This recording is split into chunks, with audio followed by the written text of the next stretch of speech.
ሃሌሉያ። ፍቅር እንደዚህ ነው ይላል እግዚአብሔር። እኛ እግዚአብሔር እንደወደድ ነው ሳይሆን እግዚአብሔር እኛን እንደወደደ ነው። እግዚአብሔርም ደግሞ ልጁ ለኛ አሳልፎ መስጠቱ ነውና ፍቅር እንደዚህ ነው ይላል። እና ፍቅር ብዙ ጊዜ ከእግዚአብሔር ወደኛ የፈሰሰ እንጂ እኛ ወደ እግዚአብሔር ያፈሰስነው አይደለም። እግዚአብሔር እኛን እንዲወደን ያደረግነው ኪዳን ውስጥ ያለን ሳይሆን አሁን እግዚአብሔር እንደዚሁ እኛ ምንም ሳንከፍል እኛ ምንም ሳንሰራ በልጁ በኢየሱስ ክርስቶስ እኛን እንደወደደ የሚያመለክት ኪዳን ውስጥ ነው ያለን። ሃሌሉያ! ኢየሱስ ክርስቶስ ጌታ ነው። እና መጽሐፍ ቅዱስን በተለይ አዲስ ኪዳን ከማቴዎስ ጀምሮ እስከ ራዕይ ያሉትን ለመረዳት እንዲሁም ደግሞ ሌሎቹ ለመረዳት አንድ ቁልፍ የሆነ ነገር ልነግራችሁ ፈልጋለሁ። እሱም ከመስቀሉ በፊት እና ከመስቀሉ በኋላ ያለውን የሕይወት ስርዓት ኪዳናቶችን መለየት ተገቢ ነው። ምክንያቱም ከመስቀሉ በኋላ ብዙ ልዩነት ተፈጥሯል። ብዙ ልዩነትን መስቀሉ ምን ብሏል? ፈጥሯል ማለት ነው። ያስቀረን ነገር አለ፣ ያስጀመረን ነገር አለ፣ የፈጸመን ነገር አለ፣ ያስወገደን ነገር አለ። ምኑ ሲባል መስቀሉ ላይ የተከናወነው ነገር ማለት ነው። ኢየሱስ ክርስቶስ በመስቀል ላይ ወጥቶ ስራውን በሰራ ሰዓት፣ በተሰቀለ ሰዓት፣ ተፈጸመ ባለ ሰዓት ስፒሪቹዋል ዓለም ላይ አንድ የተሰራ ስራ አለ፣ አንድ የተፈጸመ ስራ አለ። ሃሌሉያ! ኢየሱስ ለዘላለም ጌታ። ስለዚህ ለዚህ ነው ጌታ ኢየሱስ ሲናገር እንደዚያ ሙሴ በምድረ በዳ እባብን እንደሰቀላል እንዲሁም የሰው ልጅ ሊሰቀል ይገባዋል። ምክንያቱም በእርሱ የሚያምን ሁሉ አሁን የሰው ልጅ የተባለው ኢየሱስ ክርስቶስ የሰውን ዘር ስለተካፈለ ማለት ነው። እና ይሄ የሰው ልጅ በመስቀል ላይ በሚወጣበት ሰዓት፣ በመስቀል ላይ በሚሰቀልበት ሰዓት ለሰዎች አንድ ነገርን እያደረገ ነው። የዘላለም ሕይወትን እየሰጠ ነው። ሰዎችን ከዘላለም ሞት እያወጣ ነው። ሰዎችን ከዘላለም ፍርድ እያወጣ ነው። አሜን።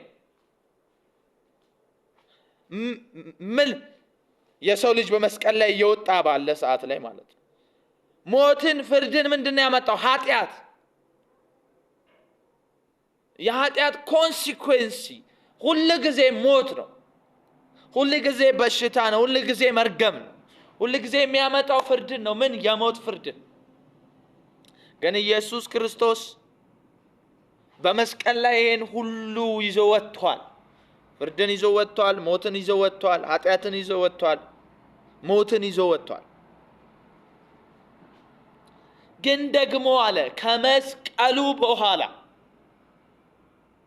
ከመስቀሉ በፊት የተከናወነውን ስራ ወይ መስቀሉ ላይ የተከናወነውን ስራ የሚያምን ሰው የዘላለም ሕይወት ያገኛል። ለምሳሌ በምድረ በዳ ላይ ሙሴ የእስራኤል ሕዝብ በምድረ በዳ እየሄደ በእባብ ተነደፈ። በእባብ ስለተነደፈ መዳን ያለበት በእባብ ነው። እባቡ ደግሞ ምሳሌ ነው። ምሳሌ የተሰራው እንደ በመስቀል ላይ ስቀል አለው። ከዛን የነሐሱን እባብ የሚያይ ሰው ምን ይላል? የተነደፈው በእባብ ስለሆነ መዳን ያለበት በእባቡ ነው። እንዲሁም የሰው ልጅ ወደ ኃጢአት የገባው በሰው ነው። ከኃጢአትም የሚወጣው በሰው ነው። በደንብ ልብ በሉ። በምኑ? በመስቀሉ የሚያይ ሰው። ይሄንስ የሚያምን ሰው የተሰቀለውን ክርስቶስ የሚያምን ሰው የዘላለም ሕይወት ያገኛል። ከፍርድ ነፃ ይወጣል። ከዘላለም ሞት ይወጣል። ወደማይጠፋ ሕይወት ይገባል።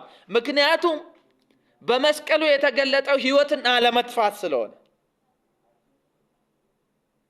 አሜን አሜን።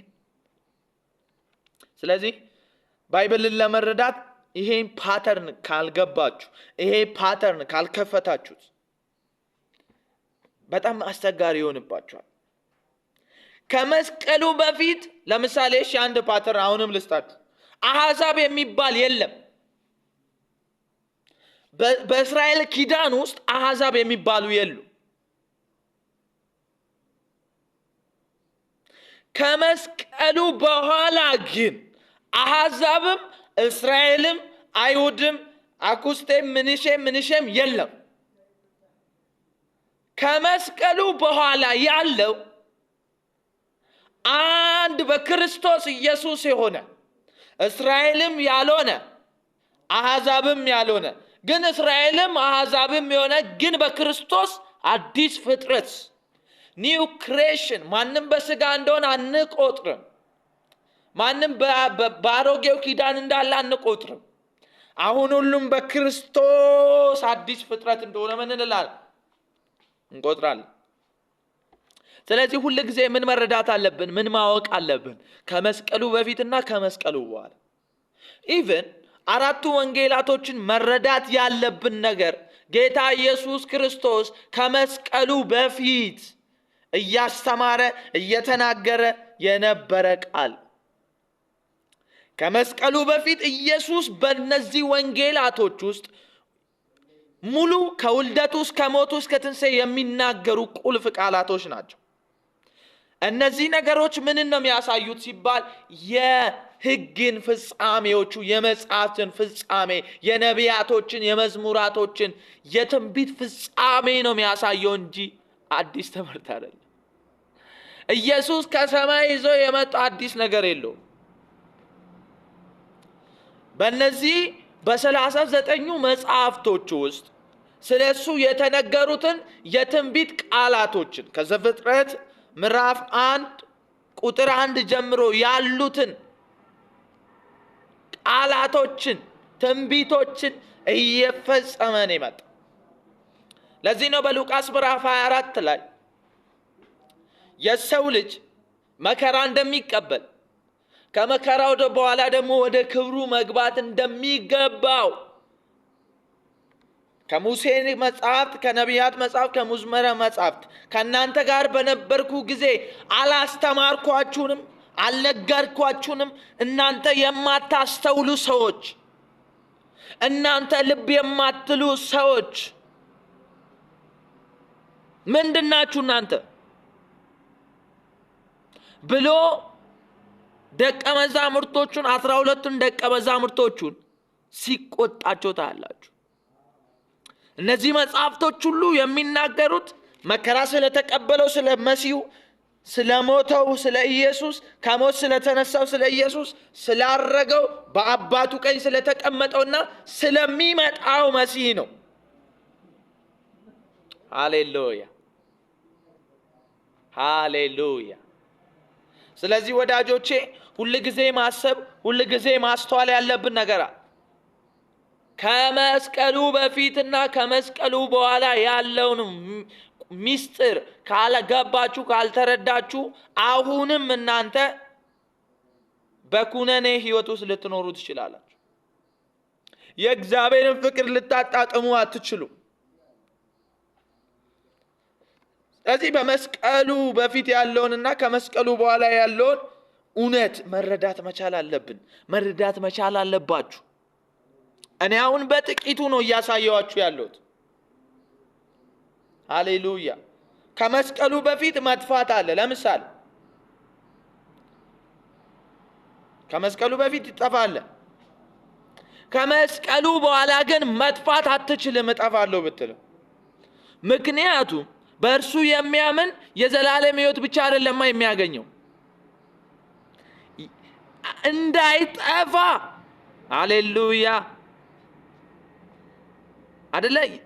በእርሱ የሚያምን የዘላለም ሕይወት እንዲኖረው እንዳይጠፋ እግዚአብሔር አንድ ልጁን ሰጥቷል። ልጁ ያለ መጥፋትም ዋስትና፣ ማንም ከእጅ አይነጥቃችሁ ብሎ ተጽፏል ማለት ነው።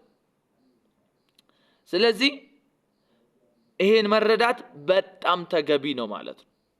የእግዚአብሔር ጸጋ፣ የእግዚአብሔር አብ ፍቅር፣ የመንፈስ ቅዱስ ኅብረት ከእናንተ ጋር። ተባርካችኋል። ወዳችኋለሁ። ከመስቀሉ በፊትና ከመስቀሉ ያለው በኋላ በፓርት 2 ደግሞ እመጣለሁ። ተባርካችኋል።